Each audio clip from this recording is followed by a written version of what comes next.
আসলে কি এই আলোচনাটা কি শেষ পর্যন্ত মধুরই থাকবে নাকি অম্ল মধুর হতে পারে? হোপ সো যে মধুরই হবে। যদি ডায়াবেটিক পেশেন্ট যে তার সুগার হয়তো কোনো কারণে হয়তো ফল করছে, খারাপ লাগছে, পটাশিয়াম বেশি পাওয়া যায় ফলে, একটু লালচে ফলগুলো।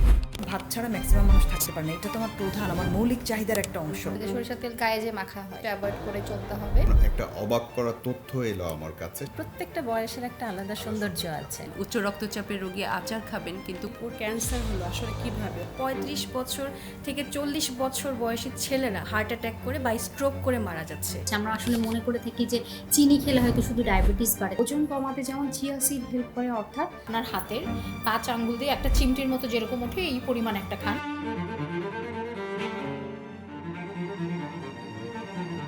ভেজাল কারা দেয় তাদেরকে তুমি খুঁজে বের করো, আর খাবার নিয়ে আমি গল্প করি। আপনারা যারা খাবার নিয়ে আগ্রহী কোন খাবার আমরা কোন বিশ্বাস নিয়ে খাচ্ছি, এবং খাবার ভালো না মন্দ, শেষ পর্যন্ত তার ভেতরে কোন ফরম্যাটে, কোন আকারে, কিভাবে ভেজালটা প্রবেশ করে আছে, সেই বিষয়ে জানতে চান, তারা ফুড ইনসাইট দেখতে পারেন। প্রতি বুধবার এবং প্রতি শনিবার রাত 8টায় ভেজাল নাই ফেসবুক পেজ এবং ইউটিউব চ্যানেলে।